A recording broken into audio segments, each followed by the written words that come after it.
Hello comrades, today I'll be doing a pretty short video on the falling rate of profit. I'll just be giving a very brief explanation of what it's all about in a way that I hope is easy for you to understand. I'll also leave some resources from excellent Marxist YouTubers like Hakim, Tavarish and Demian and the Finnish Bolshevik, who all have very well researched and structured videos on this topic for you to do some further studying. At the same time, I just want to clarify that even though this video will give you a brief explanation of what the falling rate of profit is, it shouldn't be used as a substitute for actually going away and reading into the more complicated works of Marx, Engels, Lenin, etc. Instead, it should be kind of seen as more of an introduction so that you have some sort of background knowledge of the subject, as opposed to basically doing what most people would do, which is to just dive straight into the very complicated works like Das Kapital and then end up being just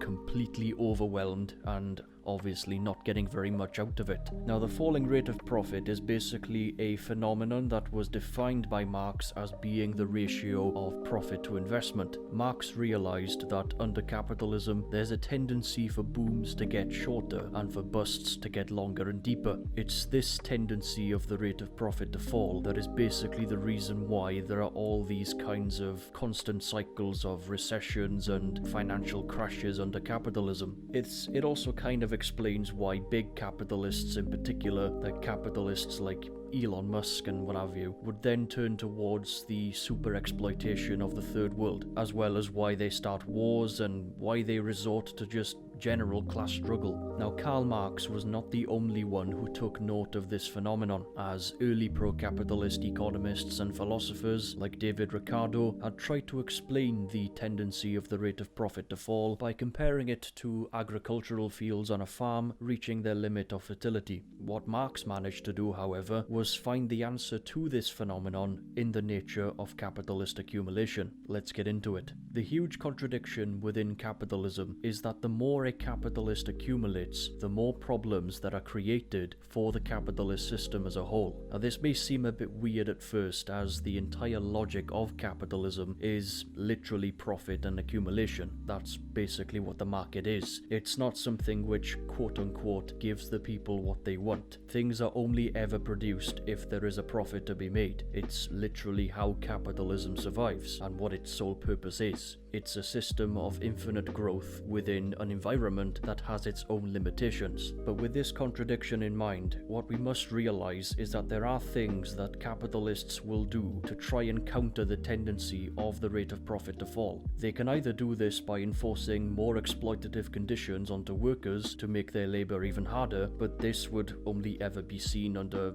very certain sorts of conditions, because say like if trade unions are strong, or if there are other companies out there looking for staff, or what Marx would call investments in variable capital, then it's not going to work out very well for the capitalist if they make the labor of their workers even harder. So alternatively, what capitalists tend to do is find ways of making the production process more and more efficient by investing in new machines and technology, or what Marx called constant capital. This can be applied to just about any sort of market, but if we say that a capitalist owns, I don't know, a coal mine, initially the capitalist just has a bunch of miners working for them, like going underground and digging for coal with pickaxes and small machines. But then this capitalist decides to make this coal mine more and more efficient and invests in some new huge coal mining machines, like tunnel boring machines and shit like that. Then obviously it's gonna be better than a bunch of miners going underground with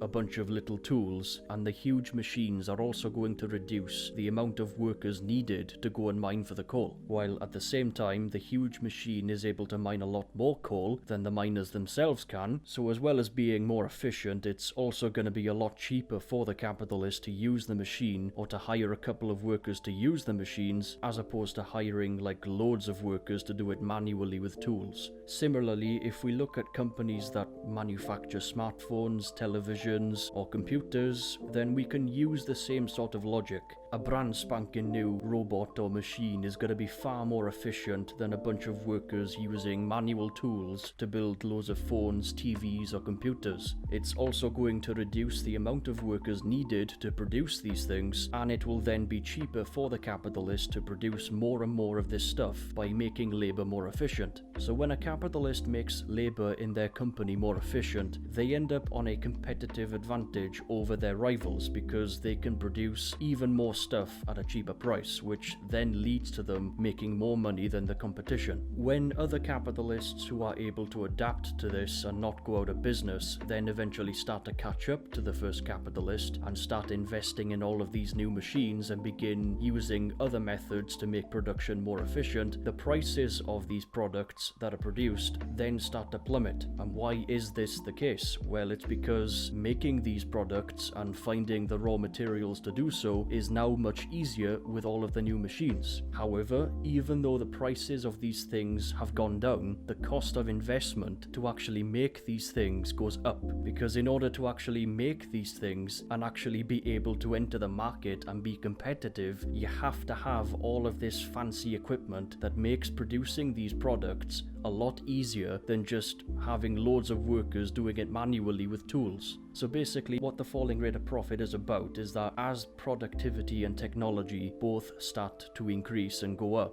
there is actually a tendency for the rate of profit to fall. And with unemployed workers losing jobs due to the automation or due to these enterprises being shipped off to third world countries where capitalists can exploit workers for a cheaper price, the fact that they're still being expected to buy cheaper products when they can't afford to because they're unemployed makes the tendency of the rate of profit to fall a very observable fact that is applicable to the real world around us. And again, it's important to recognize that the capitalist class can and will try to counter the tendency of the rate of profit to fall, whether that may be through enforcing more exploitative conditions onto workers to make their labor harder, firing workers, or by intensifying imperialist expansion through wars and the super-exploitation of third world countries, etc., etc. The reason why is because either one of these things has to happen to keep enterprises afloat. But as the majority of us know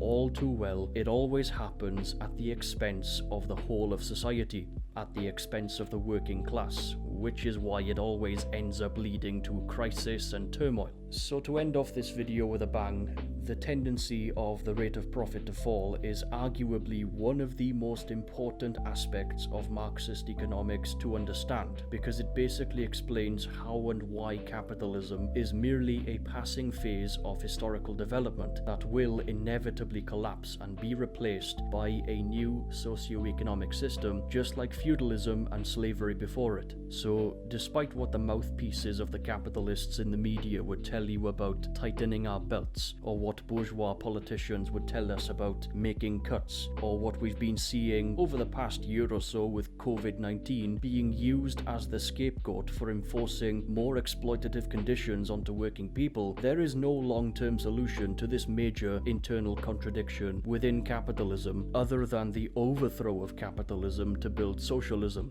the lower stage of communism, a mode of production that is operated for and by the working people, on the basis of the welfare of the working people, as opposed to profit,